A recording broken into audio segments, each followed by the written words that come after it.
Head southwest on Winchester Avenue, then turn left onto Victory Boulevard. Nice, shooting on the DJI Osmo Pocket 3 for the first time. So excited about this thing. Turn left, all right.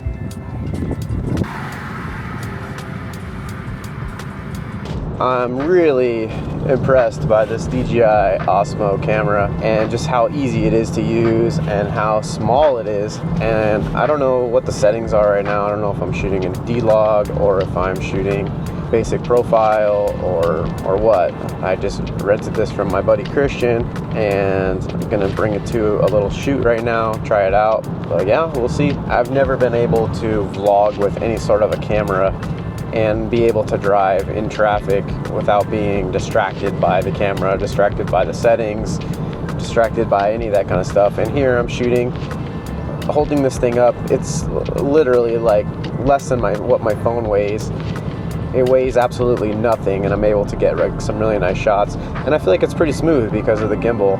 Kind of takes out all those little bumps and jarring pieces. So I'm already recording here for 60 seconds to a minute. And if I wanted to do a longer video, I feel like I could without even stressing out my arm. So that's cool. All right, just got home from the gym and from picking up this DJI Osmo camera. And we're getting ready for our shoot here in the next 20-30 minutes. I'm gonna call up my business partner, Jordan, make sure that he's awake and ready to go. He's been sleeping in, so. It's not picking up, I don't know. Hopefully he's, Your call has been forwarded to voice. Our shoot is in an hour? No, shoot is in 45 minutes.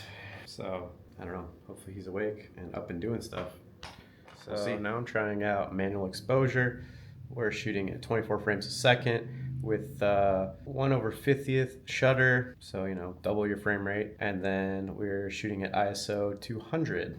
So this is what that looks like. I got a little key light kind of going on here just to brighten me up a little bit, and I exposed for that. And skin tones look pretty good. We're shooting in normal auto mode, auto exposure, auto white balance, not D-Log M or any of that kind of stuff. I just want to see what the basic out of the camera looks like, and I think it looks great. Oh, he's calling me back. Yo. What up? Yeah, just making sure you're awake. You ready to go? Yeah, I'm gonna hop in the shower and then head over there. We'll bring the RS4. Sick. Okay, cool. I got a little behind the scenes camera from Christian. I just went and picked it up. The little gimbal Osmo thing. So I'm playing around with it. I'm gonna bring. So let's shoot some content on it. I think it'll be cool. Yeah, I'm excited. Okay, cool. All right, brother. I'm gonna just shower up and I'll see you later. All right, I'm gonna eat and I'll head over there in a little bit. Ready to go. So I'm running a little late right now. Hopefully I didn't forget anything. And the studio is pretty close, it's only like 10 minutes away, so should be good. Hey, getting into the studio now. This door right here.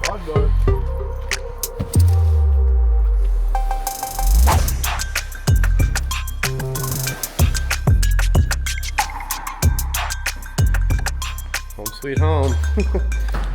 A series of shooting in this studio. It works out great for us though. Portfolio. You know what I mean? So Yeah, we have the raw ones, so like focus on those. edit 5 of them, Yeah. edit 10 of them, Yeah. so they're not like 200, Yeah. and then send them Yeah.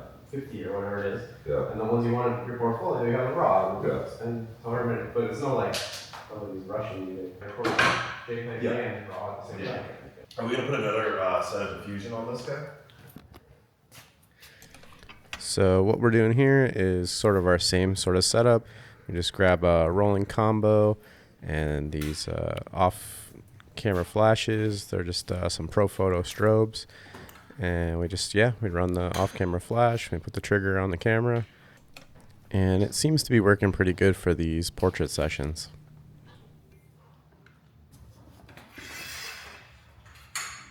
Behind the scenes, we always try and show up a little bit early because there's always a bit of setup to kind of get everything dialed in and get all the lights off and get things into position, just get our whole setup ready to go before the client arrives. On the side.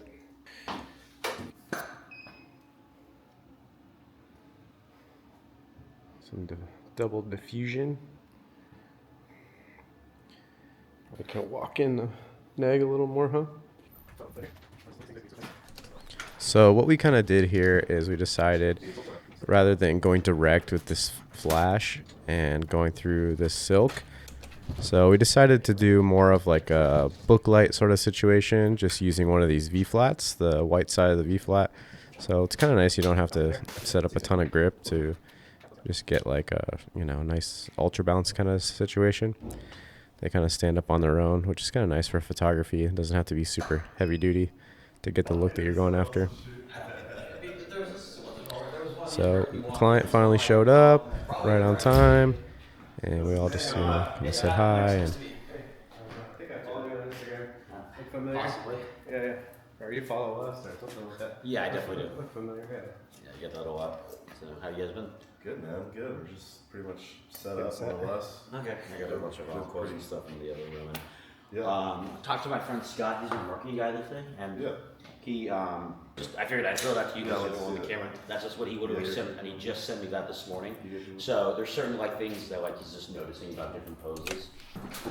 So the client had a lot of ideas of kind of how he wanted to be posed in certain different outfits, and he came really prepared on what he was going to wear and some magic tricks and stuff like that, because he's a magician. He does different illusions and magic tricks. He's an illusionist, so he just needed some more like material for, you know, his promotional stuff. So we were happy to help him out with that, and we did a few looks that he needed, and then after we got all the stuff he needed, we moved more into what we wanted. Awesome. 1, 2, and we're cooking. All right, you guys give me a heads up. 1, 2. All right, stand by.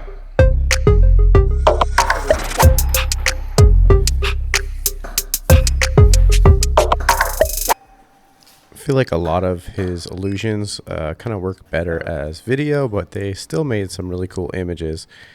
Even though you don't see the whole trick, you just see like a portion of what he's doing.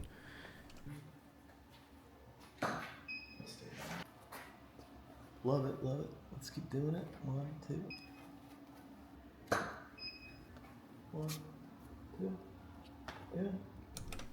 And here I'm just making some adjustments using the Sidus Link app on my phone and just dialing in the color temperature and the intensity of the backlight. Statue in 1, 2, and.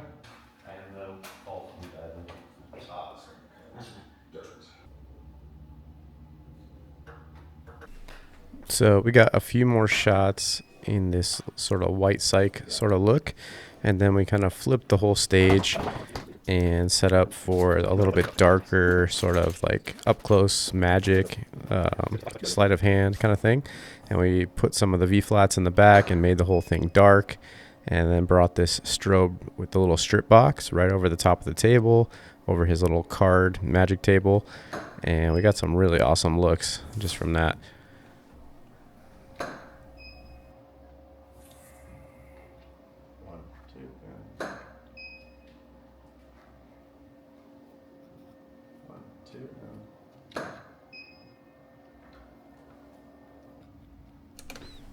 Again, here we just brought the 60X right around the back of the V-flats.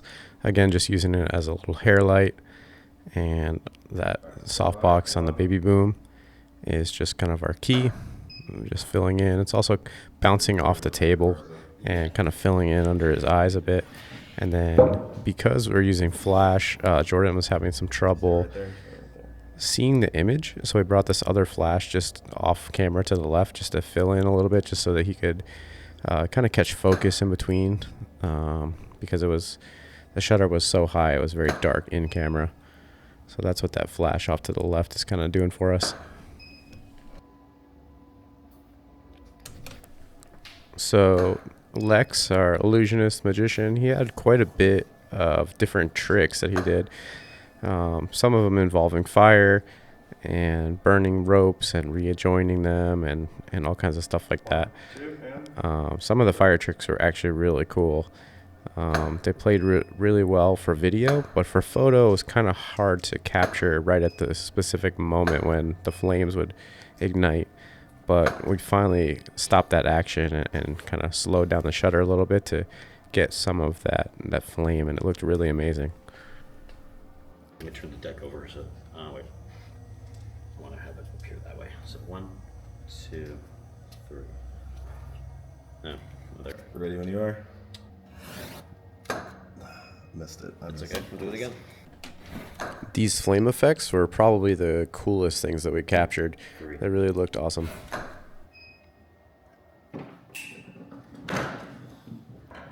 Fire stuff, or what do you have? Cart trick first, then I have a little fire and just a couple little things. Okay. So, alright, so let's just start with the first one and then we'll just go from there.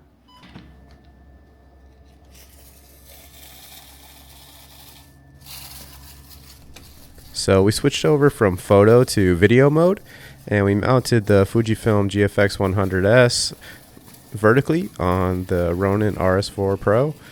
And here I am, I'm just getting some shots of the different illusions and different tricks that he's doing, and kind of seeing like some of these little social clips that we can use. Ladies and gentlemen, here we have a very, very special deck of cards. In the game of blackjack, we have a very special thing that happens. The aces try to equal 1 or 11.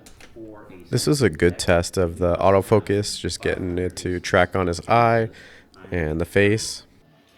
Welcome, ladies and gentlemen. I am Lex the Illusionist. Today we're going to be doing a story with fire and a beautiful set of string to go with it. Now, in the story of magic, life is an interesting thing. It happens in chapters, like chapter 1, chapter 2, chapter 3, and chapter 4 in our lives.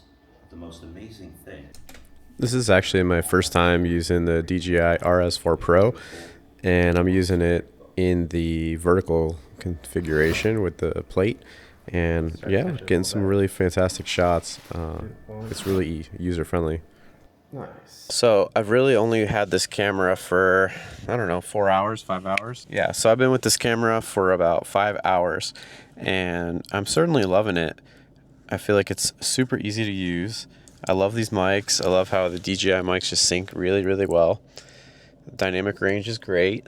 I'm liking the handle. I don't know if I like the form factor of it being like a little pencil, but it is definitely much easier to vlog with and see what's going on. Stabilized. A lot of good things I could have to say about it. Seems pretty legit. Have a good one, Scott. What up? Thanks, you too. Take care. Come on in. Oh, what is this thing? She's a New bully. toy? No, not a new toy. Just for today, we're making a video. Hello. Bye. Be safe. Let's go follow him to his house. What is this thing? Nice. Mira. Hello, welcome to Camper Center. Home of the good guys. Home of the good guys.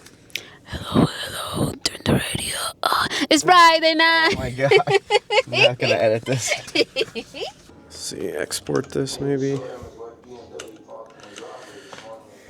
Alright, so we just came back from the shoot and we got some pretty good footage, some good stills, and just taking a look at everything right now.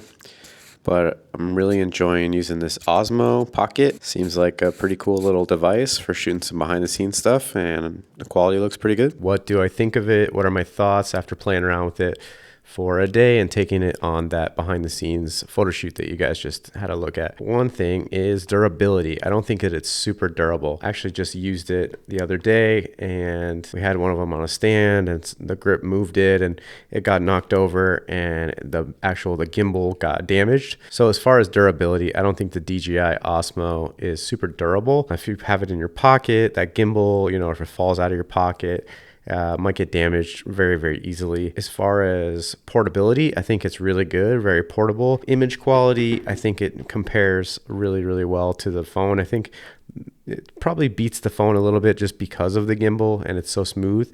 and it's not your phone. That's probably the best part about it, is it's not your phone. You can use your phone for calls, and then you have the camera being like a separate thing. That part of it I actually like. I don't know, is it something that I would use for behind the scenes? It is an interesting tool, but I think it's just too expensive for what it is, $500-600. When it comes to audio quality, I don't think the audio quality is that great out of the DJI mics.